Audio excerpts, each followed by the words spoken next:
Hello and welcome back, beautiful people. It's Complicated Relationships Reddit Stories. Hope you guys are safe and healthy. Now let's see what the story is about today. In today's story, OP says, my wife, now ex, was seeing another man while I was on my last deployment. Even though all our normal bills have been put on auto payment prior to my deployment, I would occasionally log in and check our balances just to make sure that everything was tracking and getting paid as it should. Money wasn't an issue, but I knew that between my wife's demanding job on the local military base and multiple kids to look after, something could fall between the cracks. On a whim, I opened up the credit card and started scrolling through the transaction history. There were few too many dinners out, but it's not easy being a parent managing things with a deployed spouse, so I wasn't going to say anything. Then I noticed a transaction that surprised me, an airline ticket to a tourist destination on the other side of the country. The trip was scheduled for the next month, even though I had almost 6 months left on my deployment. The transaction has been processed several weeks prior. I tried to think of a good reason for my wife to book that flight and not tell me about it. It could not have been a work trip, not only because of the destination, because all government travels does not allow you to use your personal credit card. During our next Skype opportunity, after the kids were out of earshot, I casually asked about the airline ticket, asked her what that was about. She hesitated and asked me how I knew about that. She never did the online banking and was apparently unaware of the level of details that is available online. She quickly recovered and told me that all the stress of dealing with the kids by herself caused her to accept an invitation for a girls' mental health retreat with some of her female co-workers. I told her I understood that she might be stressed, but still it seems like traveling across the country and leaving your kids at home without another parent might be something that we would have discussed before you purchased the plane ticket. Then I asked her who would be taking care of the children while she was gone. She responded that a 16-year-old neighbor girl would be watching the children, all of whom were young and the youngest is still in diapers. I replied if there was no responsible adult in the house taking care of the children, that I would personally notify Child Protective Services. So she quickly agreed to ask her mother to drive up and watch the kids. Of course, the reason would be as reckless as to get a child to watch the children for a week was because her mother or any other adult might ask questions about the trip. She told her mother and the children that it was a business trip, but once I discovered the trip, she could not use that excuse with me. As a service member and therefore a government employee myself, I would see right through that lie, hence the girls' retreat line. I halfway expected her to cancel the trip if it was not legitimate, because who in their right mind would go through an affair trip once the spouse has discovered the tickets? But whether it was because she was locked into her story and had to go through with it, or she wanted it so bad she would rationalizing that she would not get caught, she did get on that plane. When I was not able to reach my wife the day before the trip, I called my mother-in-law to check on the kids, and she told me that my wife left earlier in the day to spend the night at a hotel next to the airport. It's a little unusual since we had flown out of that airport many times on vacations and never had a problem driving the 50 miles on the morning of the flight. Also, no hotel charge ever appeared for that night. I also kept waiting for a hotel charge to appear at the destination, and it never did, even though she was there for a week. This particular tourist destination is famous for being expensive, and yet over the course of the week, I saw only 2 charges on my wife's bank card. I could say from the transactions that she was in fact at the destination she claimed to be going to, but how she managed to eat for a week and take in the sights without spending any money was another mystery. She never tried to contact me over the phone or email the entire time, even though I had a mobile phone as well as fairly regular access to email and internet.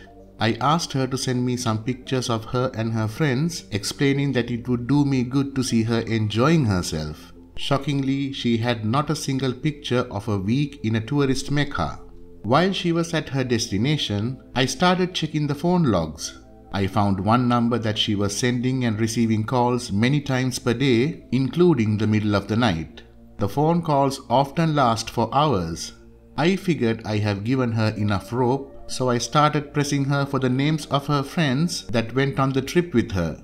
She told me all of the friends, except one had backed out right before the trip. I knew she was panicking. I said we will come back to the name of the woman that supposedly went on the trip with her, but we really need to discuss about those phone records. I gave her the name of the phone number was associated with. Turns out that was AP's father. She was calling this guy 10 to 20 times a day. The only exception was there were no calls to or from that number after she left for the supposed hotel the night before the trip. Also, there were no calls to or from that number the entire time she was on her retreat. Furthermore, the calls only started back during the time she would have been driving from the airport after her return.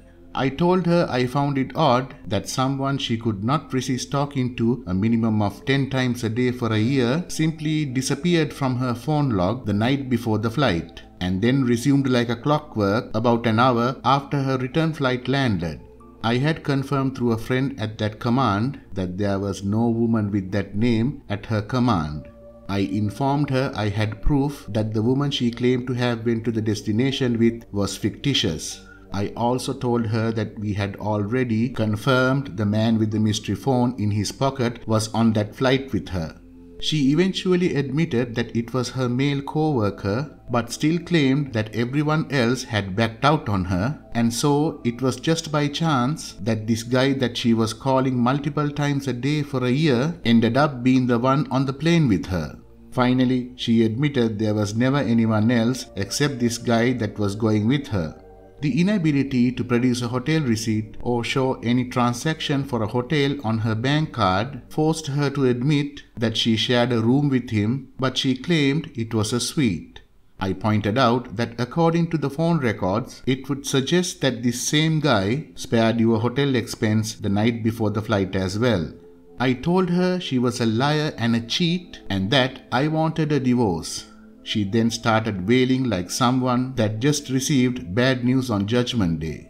Then she got the kids involved, forcing them to hold the camera so that I could see her sprawled out on the kitchen floor, bawling and begging me not to leave her. When I finally returned and came to the house to pick up some clothes, she tried to initiate so it would reset the 12-month divorce waiting period in our state, which had been running since I emailed her that we were separated. I told her that I may have been out for a year, but I still wasn't that desperate. After another week of begging and pleading, she asked me if there is anything that she can do to make me consider not divorcing her. She offered a one-sided open marriage so that I could get my revenge. I replied that it was a long shot, but if she can be completely honest in every question, no matter how graphic it is, then maybe I would consider it. She started telling me about when they met, but it did not take long before I was spotting inconsistencies and lies in her story. She was clearly lying to minimize her guilt. I did not point this out at the moment because I wanted her to spin the whole thing out before I started picking it apart. When I left to go back to the hotel that evening, I asked her if she had stopped all contacts with AP, and she said she could if I really wanted her to. I told her that a sane person would not have made that comment, but yes, I really wanted her to, and she agreed. 4 days later, when she thought that I was halfway to New York with the kids, I noticed on a locator app that we have on our phones that she was at a restaurant in a nearby city. Since she thought I was out of town, I waited until the tracker showed her back at home. I just waited a few minutes and walked in on her AP in our bedroom.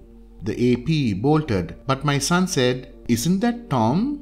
And only then did I confirm that the guy who is running down the street was the AP. I also realized that my kids know him. My wife tried to say that he just came down to check out the new bathroom light fixture. She was clearly getting agitated and finally snuck past me, jumped in her car and left for about 20 minutes. My guess is she picked up AP from down the street and drove him to where his car was. I could go on for days with the individual lies she told me over the days and months, But we learned through the custody fight that the AP had practically been living in our house. He had picked up the kids from school and daycare. AP, my then wife, and the kids went on outings as a family, and sometimes this guy even took my kids without my wife. My son even walked in on him in the shower in his mother's bedroom once. After I got full custody, the kids moved with me to another city. I tried to be civil and co-parent, but it's not always easy. My ex-wife tried to convince her friends and family that I was the one who betrayed her. Ever since the divorce, she has begged me to take her back. I either don't respond or change the subject, but whenever she makes that suggestion, it feels like D-Day all over again. I try my best to forgive her because I think she has deep-seated mental issues that contributes to this behavior. I say that because before I met her, she was engaged to a guy that was about to start medical school, and he broke it off after catching her with another man. I can forgive the people who tried to hurt me on a regular basis, but I cannot and will never forgive her for what she put my children through. Thanks for listening, and please let me know your thoughts in the comment section. Please like, comment and share the story if you enjoyed it. Also, subscribe to the channel and hit the bell icon so you will be notified when we upload the next video. Take care.